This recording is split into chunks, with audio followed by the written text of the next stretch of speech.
I have not been sleeping well with some health issues.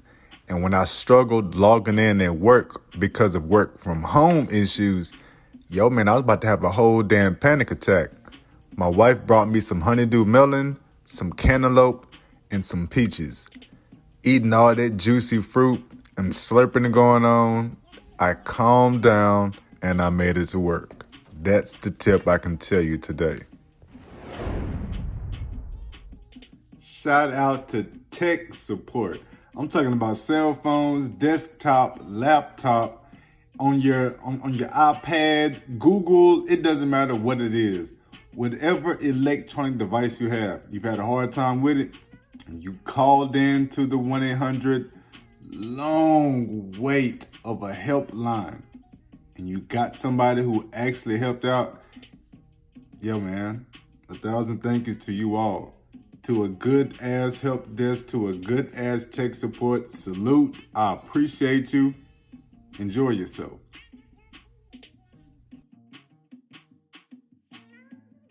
Swinging and banging on the ones and twos. Allow me to reintroduce myself to you.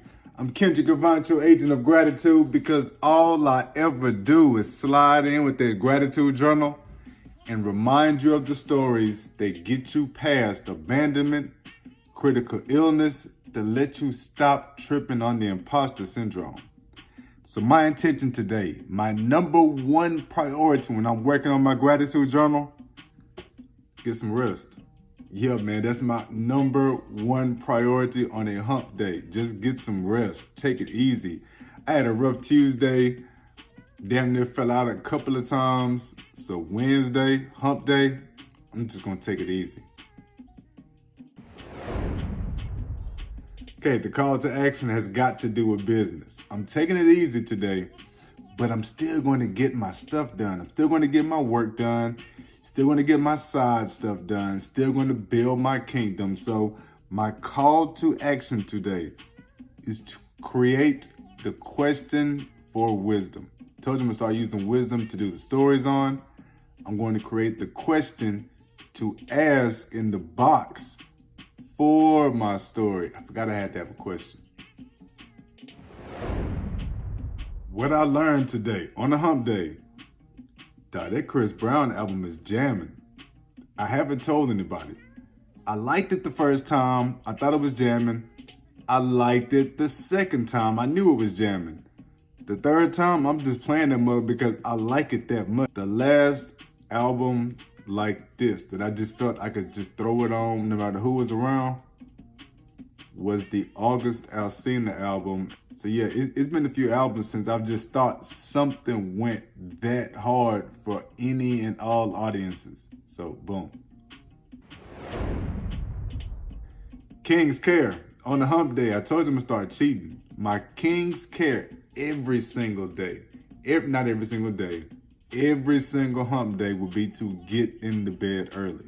And I even put in here at 9 p.m. I'm trying to get into bed by 9 p.m. Boom. For the King's News, let me tell y'all this story. Okay, way back at the turn of the century, in the early 1900s, there was a black couple named Charles and Willa Bruce. Got freedom. They go to way off to California, and they buy a piece of land out there on the Manhattan Strip, and it's end up being called Bruce Beach. They buy this strip of land, they buy this little piece of land, and they set it up to where black beachgoers could come through. And it was a jamming, popping ass spot. And of course, it's the early 1900s. Here come the KKK in the 1920s. They couldn't stop them. They still kept going, still kept rocking it. I mean, doing well, people moving in. Malibu, whatever strip this is right there in California, that Manhattan right there on the beach, they get terrified. So then they start sending actual government laws and policies after them. And they hit them with the eminent domain. Eminent domain is when the government says that they're going to put in a highway or some type of shit that they government just really needs. So whatever your shit is, whoever's around has to sell it. They beat the KKK. They held on past the city. Now here comes the state ready to shut down these black people's spot. when they end up shutting it down with the eminent domain, take it over. This is in the this is like around the 1940s, put their ass out. Now, of course, the black people struggle. It is now 2022. Charles and Willa Bruce, their son was so grief-stricken and everything, he went bankrupt. He went bankrupt trying to continuously keep this fight going for his parents' property. His son saw what happened to his dad and moved all the way from California to Florida to get away from it. Ended up having heart problems, terrible side. That son, it is now 2020, so it's now been what, like damn near 70, almost 80 years. He's just fucking won. And what that means is, it's crazy too, man. It's bullshit because they took it under eminent domain, saying that it was they had to put in a public park.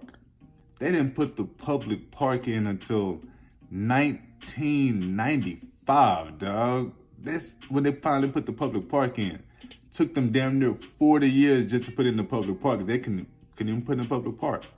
Either way, when he won, what he gets is like $420,000 per year for them to rent this spot until the city can't rent it anymore. And at some point in the future, the city will buy the area for a set amount of $20 million. But starting up, they're gonna start paying the $500,000, not a half, $420,000 for the next, I believe it was 20 years, just to rent it out. They're gonna rent it out until they buy it from him. What that means, in a way, is that somebody has finally won reparations. Finally, somebody has won some damn near reparations. That had me stop the scrolling, man. I read that story a couple of times. I wanted to send it out to people, but nah, I had to go and wait to put it here first. So Charles and Willa Bruce, right there from Bruce Beach in 2022, becomes the first official people to win some type of reparations and gonna be paid on it. Set. So that's what made me stop my king scrolling. It has finally happened for somebody. Salute to that shit. Yes. Goal today. It is Humpback Day. It is Hump Day. I'm trying to get into bed by 9 p.m. My goal is still to tell this story. So I got the question coming out from my call to action. Put that thing in the box on the Wisdom app. And then my goal is to actually get on there and tell the story about the question. Yeah, I got Throwback Thursdays for Thursday. And I'm going to do something on Hump Days too. I'm going to have the story, got the question. We'll see. Queen's thoughts. There's always another side of the story or perspective to be considered. By doing this, we focus on compassion and empathy. If you are facing a difficult situation with someone, try to see it from their perspective. This doesn't mean you have to agree. It just allows compassion to enter and perhaps solve some parts of the conflict. We are doing the best we can with the tools we have. Let go of the resentment by trying to see the other side. Imagine what healing would occur if we all did this for each other. Nice. So now you got to think back to a time where a difficult situation led to an argument or resentment on your part. How could you have handled that differently? Happened just this morning, and I actually had the whole thing written I was going to tell y'all about, but the one that popped out this morning is probably even better. So I had a difficult situation this morning, and that's where my computer stopped working, and I'm freaking the hell out. Every time my work computer doesn't work appropriately, because I'm already behind, it just crashes me. I feel like everything is just coming in. Damn it, I have panic attacks, anxiety attacks, all this shit. What I can do differently. is as soon as this thing starts to mess up, I can just send a message or just log on right here on Teams. So what got me to calm down is when I realized that, I'm telling my wife, like, I don't know, it's a rough day, it's a rough day, it's a rough day. From the flip out, she's bringing me peaches and everything, trying to calm me down. Got me some water, I'm trying to sip on that and calm down. I feel the anxiety coming. I'm trying to click into this Teams. I know I'm about to be late.